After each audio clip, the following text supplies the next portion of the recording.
High everyone, welcome to my YouTube channel cricket with Oni. আজ আমরা discuss করব কালকে ম্যাচকে নিয়ে। ম্যাচ কি?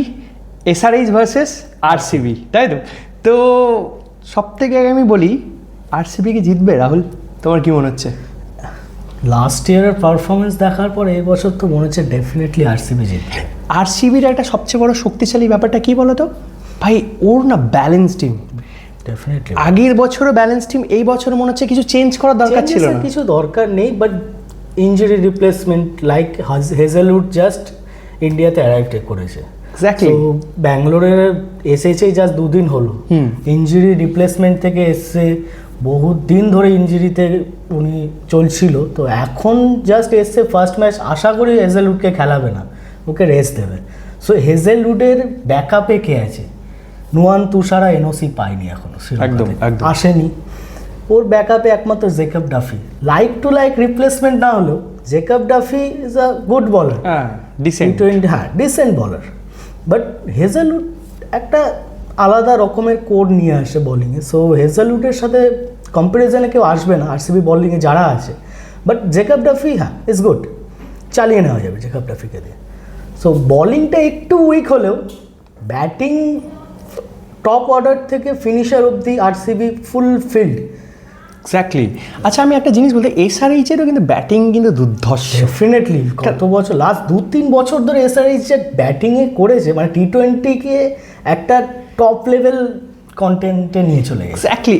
যদি কালকের ম্যাচে 300 যদি হয়, খুব একটা অবাক হওয়ার কিন্তু কিছুই নেই। 300 মানে দুটো ইনিংস মিলিয়েও যদি 550-600 রানও উঠে যায়, 500 ধরলাম, অবাক হওয়ার কিছুই নেই। এক্স্যাক্টলি। কারণ তুমি দেখো, অভিষেক নায়ার হেড, 3 নম্বরে ঈশান কিষান, 4 নম্বরে ক্লাসেন, 5 নম্বরে নীতিশ কুমার রেড্ডি।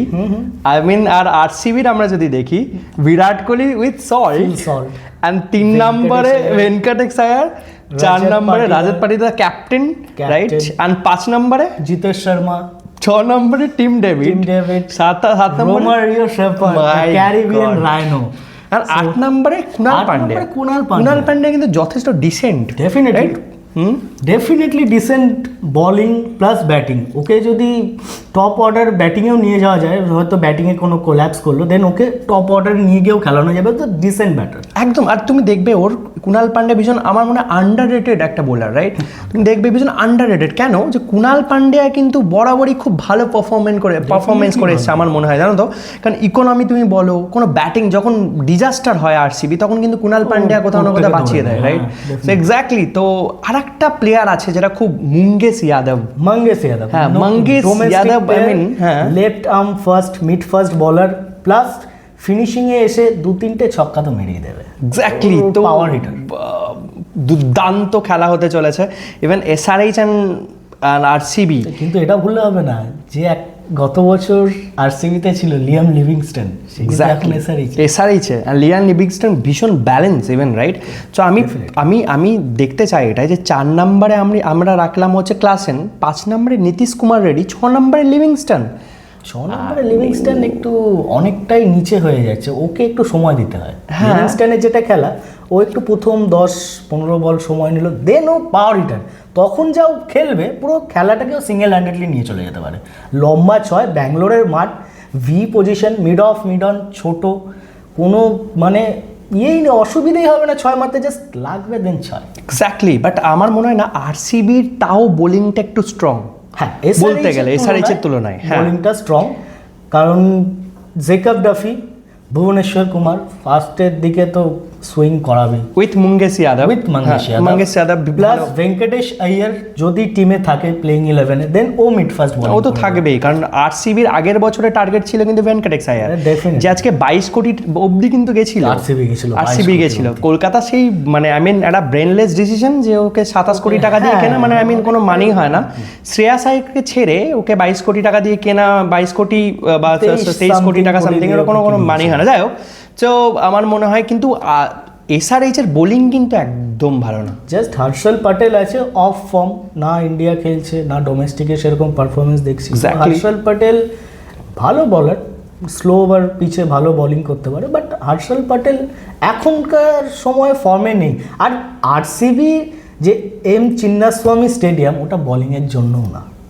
ওখানে শুধু একমাত্র রাজ করতো বলার, সেটা হচ্ছে ইজবেন্দার চাহাল। আই মিন ভীষণ আন্ডাররেটেড বোলার, কিন্তু বলার যে এম চিন্নাস্বামী স্টেডিয়ামে ও রাজ করতো। বাকি কোনো বলারদের ওখানে কোনো কাজই নেই, ওরা বোলিং হেজেলউডও ওই জায়গাতে খুব একটা যে ভালো ইকোনমি নিয়ে চলে যাবে, হ্যাঁ 1-2 উইকেট নিতে পারে। কিন্তু হেজেলউড আগের বছরে বুমরার লেভেলে বোলিং করেছিল, ও হচ্ছে test bowler, proper test bowler, length and line and লেন্থটাকে ও প্রপার রাখে, মানে টেস্ট লেন্থেও বল করে।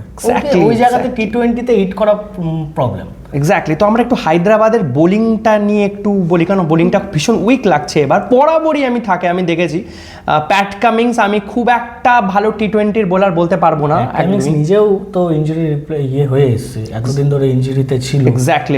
এসে মনেও হয় না যে হেজেলউডের মতো ও কালকের ম্যাচ খেলতে পারবে কিনা। দুজনেরই মানে প্রবাবল চান্সেস আছে কি দুজনেই মিস করবে প্রথম 1-2 ম্যাচ রিকভারির জন্য। সো লড়াইটা রাহুল হবে বেশ ব্যাট ভার্সেস ব্যাটিং লড়াই। সো আমার মনে হয় এখানে কে জিতবে, যাই হোক তোমার কি মনে হচ্ছে? ব্যাটিংয়ের দিকে দেখতে গেলে লাস্ট ইয়ারের ব্যাটিং পারফরমেন্স দেখতে গেলে হায়দ্রাবাদ আরসিবিকে টপকে যাচ্ছে, বাট টিম ডেভিড লাস্ট ইয়ারের পারফরমেন্সের পর থেকে এখনো সেরকম টি20তে দেখায়নি। অভিষেক শর্মা লাস্ট ফাইনাল টি20 ওয়ার্ল্ড কাপটাও খেলেছে, গোটা টি20 ওয়ার্ল্ড কাপ সিরিজ কিন্তু ও খেলতে পারেনি। কিন্তু আমার মনে হচ্ছে না কালকে অভিষেক শর্মা খেলবে। অভিষেক শর্মা খেলতে পারে, বাট একজন ভালো খেলতে পারে কালকে, ঈশান্ত কিষান। আমি দেখার আছে যে ঈশান্ত কিষান কি করছে কালকের মাঠে, কারণ এম চিন্নাস্বামীর মাঠ ছোট মাঠ, ও ভি দিকে মানে মিড অনের দিকে ভালো মারে, খুব সুন্দর ব্যাটার। বিশ্বকাপে তুমি ইন্ডিয়া পাকিস্তান খেলাতে ঈশান কিষানের জন্যই বেশ অনেকটাই করে আই মিন কি সুন্দর রিকভারি করলে। আই মিন ওটার জন্য কিন্তু জিতলো ঈশান কিষানের জন্যই পুরো ইভেন, রাইট? ইভেন ফাইনালেও 21 বলে 54 রান, ভীষণ ইম্প্যাক্টফুল। মানে আই মিন আসলো করে গেল, আন্ডাররেটেড, খুব একটা নাম হয় না ঈশান কিষানের, কিন্তু আমি বলবো যাই হোক। তো তোমার প্রেডিকশন কি রাহুল, তোমার কি মনে হচ্ছে? RCB versus Hyderabad.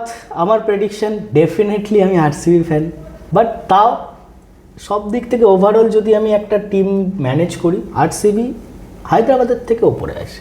আমারও মনে হচ্ছে ঠিক যে আরসিবির পাল্লাটা একটু ওপরে, কারণ ওর বোলিং এর ব্যাপারটা নিয়ে, রাইট? কারণ ভুবি আমি দেখেছি, ভুবি ভীষণ ভালো বোলার, ভীষণ পাওয়ার প্লেতে এসে ও খেলা দেখিয়ে যায়, প্রপার একদম, স্পিনিংও খুব ভালো। আসবে হচ্ছে মঙ্গেশ যাদব, হেজেলউড খেলছে না, জেকব ডাফির পরে কে আসবে? Romario shepherd. মিডল অর্ডারের দিকে বোলিংটাও দেখে নেবে, রাইট একদম। কুনাল পান্ডিয়া দেখে নেবে, দেন সুয়েশ শর্মা और स्वप्निल सिंह। না আমার মনে হয় সুয়েশ শর্মা অনেক বেটার।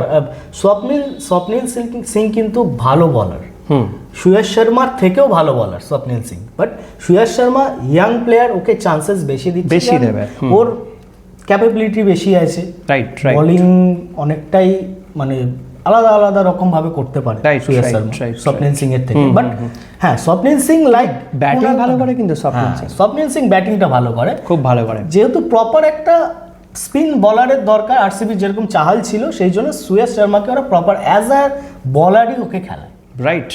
সো আমার মনে হচ্ছে যে আরসিবির পাল্লা অনেক ভারী। তো দেখা যাক, কালকে দেখা গেল এমন অনেক বড় স্কোর করে দিল হায়দ্রাবাদ, তাহলে হয়তো ব্যাপার হতে পারে মেবি। ব্যাটিং এ যদি আবার আরসিবির একটা জিনিস আছে, এক্স্যাক্টলি, গত বছর লাস্ট 2-3 বছর ধরে ওটাকে সামলেছে যে হয় কোহলি আউট চলে গেল বা টপ অর্ডারে 1-2 উইকেট চলে গেল, দেন লাস্টের দিকে ওরা ক্যারি করতে পারে না। বাট এই বছর লাস্ট 2-3 বছর ধরে, যেমন লাস্ট বছর Tim David, right, Tim David, Romario shepherd লাস্টের দিকে এসে পুরো ধরে নেয়। দেন জিতেশ শর্মা তো আসি। আচ্ছা, একটা প্লেয়ারকে নিয়ে আমরা মিস করলাম, যেটা হচ্ছে the king Virat Kohli. Okay I mean বলার কিছু, প্রতি বছর 600 এর উপরে রান করে, ঠিক আছে? আমার মানে কিছু বলার নেই। আই মিন একটা কিং আছে, ঘন্টা কিং, যেটা বাবার আজম, ওকে যাই না, কিন্তু বিরাট কোহলি কিন্তু এমন একটা প্লেয়ার যে অলওয়েজ মানে আমি দেখেছি, ইভেন ওর 37 হোক, 38 হোক, 40 হোক, 50 ইয়ার্স আমার মনে হয় ও ঠিক খেলে দেবে। অ্যান্ড আমরা যেটা মেন বলি কিং কার লেগা, আসলি কিং কার লেগা কিন্তু বিরাট কোহলি।